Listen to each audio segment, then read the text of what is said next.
Hi everyone, it's John from What Up. Before I begin the video, I just want to give a thank you to Nae'Blis. He is one of the biggest Wheel of Time YouTubers currently, and he did give me a shout out in his last video. In that video, he came to much the same conclusions that I did on a casting rumor that came out, and he did mention that. So thank you very much. I appreciate that. If you don't know who he is, uh, you should follow him. Like I said, he's one of the biggest Wheel of Time YouTubers there is. I'll link his channel down in the description below. So, down to business. Um, I don't normally do videos during the middle of the week. I usually save them for the weekend. Occasionally, I might do one during the middle of the week. But something big came out yesterday that has been making the rounds on Reddit, as well as a lot of the news groups and Facebook groups, and I think it warranted a video. So what is it? Well, Brandon Sanderson, the author of the last three books of the Wheel of Time, puts out a newsletter monthly, and I subscribe to it, as probably many of you do as well. And the newsletter came out, and it had some things in it. Most notably, it had the first chapter of the fourth book in the Stormlight Archive. If you haven't read that series, this is a plug for Brandon. It's a fantastic series. If you finish the Wheel of Time, you're looking for something else to read, please go read that. It's really, really good. And the first chapter he gives, it's kind of a tease. I don't like the way it ends because I want to read more, but there it is. One of the other things that he did bring up in the newsletter is I did a video on this a little while ago. Surprise, I did a video. I do those about him visiting the set in Prague. And he did take some set pictures while he was there, or had them taken for him, and production was in the process of vetting them. So in the newsletter, he does touch on that a little bit, and he touches on some Wheel of Time stuff. So we're going to talk about that. And then we're going to talk about the picture, the one that you do see up here on the screen, that he added in his newsletter. And I don't think it was intentional, but it did add a small little spoiler for the first episode of the show, possibly, potentially, anyway. Like I said, we're going to go through talking about what he wrote in the letter first, and then we'll get into the picture itself. So in the newsletter, I'm going to read it to you here. This is his section on the Wheel of Time. He says, "There's not a lot I can tell you here, I'm afraid. I'm not deeply involved in the production itself. I think they may have made me a producer, but my actual role is something more akin to a script consultant. I read the scripts and then offer feedback to Rafe, the showrunner. Now, he's probably not a producer because he is a very busy man. He is writing multiple book series at the time. He's doing his tours. He's doing book signings. He probably doesn't have time to actually physically buckle down and produce a show." So, back to what he says. "I've been very impressed with Rafe, and during my visit to the set in Prague last month, I found the production to be very high quality. I'm not shocked about that. It's Amazon Prime. They do really good stuff. The set looks great. The sets looked great. The acting was on point, and the shots they were filming while I was there looked excellent. I've liked the scripts too, though they are changing some things from the books. Some changes I agree with 100%. Some I find a little more uncertain." So that's the first big point in his little blurb in his newsletter. We all know that this is an adaptation. It is not a straight shot-for-shot recreation of the books. That wouldn't work. I mean, it doesn't work for most things. I think Watchmen was the only real thing that I've ever watched in recent memory that was pretty much a shot-for-shot, or close to it anyway, that did really well. Everything else, it's an adaptation because certain things don't translate well to the screen, and we've discussed this before. So, he's talking about some of the changes he agrees with. I mean, they're probably changes that we would all agree with. There are certain small things that they're going to have to change for shots and things like that, and some that he finds uncertain. Now, he has mentioned in his Reddit AMA, as well as a few other places when he's been questioned about this, that this is not the first time he's said that he's uncertain about some of the changes that Rafe and Amazon Prime are doing to the series. Now, of course, he is one of the authors, him and Robert Jordan, of course. He's going to have, probably strong feelings about the series, and he's probably not going to want too much changed, at least some of the more important bits. So him saying this doesn't surprise me, but it does, concern me just a little bit because he's saying some of the changes he's okay with and some he's uncertain of. Now, he's an author. He chooses his words very carefully. He did say uncertain here in his Reddit AMA earlier this year. He did say that the fandom will not be happy, and those were his words, will not be happy with some of the changes that are being made. Or he doesn't expect them to be happy, or he thinks they won't be happy. So what are these changes? These changes are obviously evident. He's only read the first few scripts. So right off the bat, we're probably going to see some major changes in the show that we wouldn't expect normally going into this. So when we go to watch the first episode or two or three, The changes are probably going to be right there, bold in our face, the good, and I'm going to say the bad. I'm probably not going to like everything they change. Um, but I have gone on record before, and I'll say it again. I am not a purist. I would be quite happy with changes to make the adaptation if it makes the show, and I'm stressing the show, better. The books, they are great, but I do understand that they're not going to translate well to the show. So, back to what he says here. I had the set photographer take some shots of me while I was there, alongside some pieces of the set, but we've had a devil of a time getting approval from the necessary people to show them.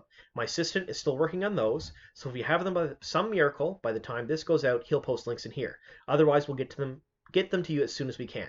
Now, I did do a video on this a few weeks ago where he did visit the set and he had taken some set pictures, and I speculated that we would have them seen, the first Wednesday of November, the Wheel of Time Wednesday, because he had visited the set the week prior. I didn't realize that it was such a lengthy process to get things approved, or perhaps they're not being approved at all because they are being very secretive about the set. So there is that. Now, with them being so secretive with the set and so holding everything so close to the chest and not really letting us know what's going on or what's happening, I think that this next bit of news, and I am going to give you a spoiler rating for this. There is a spoilers up to and including, I'm going to say probably chapter 14 of The Eye of the World, because it does talk about one scene in the books that it doesn't really spoil a whole lot. It's not going to ruin your experience of the books, but again, if you don't want anything to go, you want nothing to spoil the books, we are going to talk about that one scene. All right, so here we go. The picture that he put in his newsletter, as you can see in the screen here behind me, basically is a shot of what looks to be the Terran. You have, it's at night. There's a lot of fog, and it looks really nice, really eerie and creepy. And as we know, the people who've read the books, where they cross the Terran and they get the ferrymaster awake to go across the Terran, and then after they cross the Terran, Moraine destroys the ferry. I mean, it doesn't come out and say it in the books, but a whirlpool appears out of nowhere. She can use the one power. We're not far enough into the books at that point for them to really describe everything detail by detail when one power is being used, but pretty much everyone who's read the books can infer that she destroyed the ferry to keep anyone from following them from the two rivers. Now, when they put this picture in the newsletter, they embedded a bunch of information in it, and the information is normal things you'd see: timestamps, where it was taken, copyright information, things like that. But there was also in the description, embedded in the description, and this was first, I believe, you guys can correct me if I'm wrong, but it was at least reported by wheeloftimeseries.com, and I'm going to give the link to that article down in the description box down below so you can read what they said about it. In the description of the picture, when you strip the description out, it basically says Wheel of Time Season 1, Episode 102 D06, and it gives you some other timestamps and stuff for the episode. And then it has a little blurb of information that is, information about this picture. It says, EXT opposite shore, pier to complete, Hightower. So Hightower wants to return. Land won't allow him. The wheel weaves as the wheel wills. Hightower drowns going after the sinking ferry. Now, that's the description given. In the books, we all know that Hightower doesn't drown. He takes Land's money and he runs away into the night with his, with his ferry team, like the people that help him cross. But the ferry sinks. That's consistent with the book. The ferry does sink. But this is saying that Hightower goes back after the ferry and drowns doing so. Now, this is a change from the book. In the book, he doesn't die yet. Or Hightower does not die. He does not go after the ferry. If this is true, it marks the first deviation that we know of as fans for the show. And why would they do something like this? Why would they deviate in this way? Why would he die? Well, in the books, the three boys, and to a lesser extent later on the Wisdom and Egwene, they are very distrustful of Moraine. They're with her. They trust her to a certain extent. She's helping them, but anything to do with the one power in that early in the books, for these people who are they're country bumpkins, they're not very well traveled.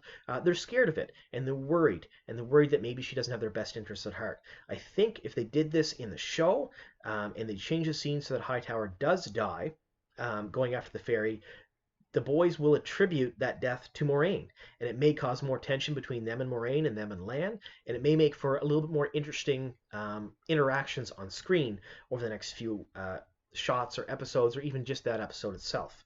Because you got to understand, they haven't even hit the first major city yet. They are not even truly out of the two rivers. They are still crossing the Tarn. They're just getting outside their hometown where they're comfortable with. They're stepping foot into a world that they've never seen before with someone they don't really know that well. And they're taking everything she says on faith, even though they know that eye said eye can't lie. Not really any of them trust that. So if this happens, I think it will cause some strife, and it'll look good on the screen. If this is a deviation or this is a change from the books that they are going to implement, I'm quite happy with it. I think it will actually work out well on the small screen when they do it. Now, is this what Brandon was talking about when he said that some he's not so sure of? I don't think so. I think small things like this are part of the things changes that he agrees with or he's indifferent about. Because if it's small and it's not that big of a deal, the only people that are going to notice are very hardcore fans that have read the series at least once or twice or more. Like myself, I'm on my 42nd reread right now. I would probably notice some of the small changes, but my daughter, who's on her first read and she's 14, she would probably not notice things like this. So, like I said, small things. He's probably not upset about that. I would say that's larger things he's talking about. So anyway, I want to thank you all for watching. The channel's grown quite a bit in the last week or so. Especially since Nae'Blis gave me that shout out. Again, thank you very much. So if you haven't already subscribed to my channel, please do so. I do put out videos at least once, sometimes twice, sometimes 3 times a week, depending on news. And I would like the channel to grow. There's a lot of things I would like to implement, but we do need to get bigger for that. So as it stands, I want to thank you all very much. If you like the channel, please subscribe. If you like the video, please like it. And I hope you all have a pleasant evening. And here's to many more.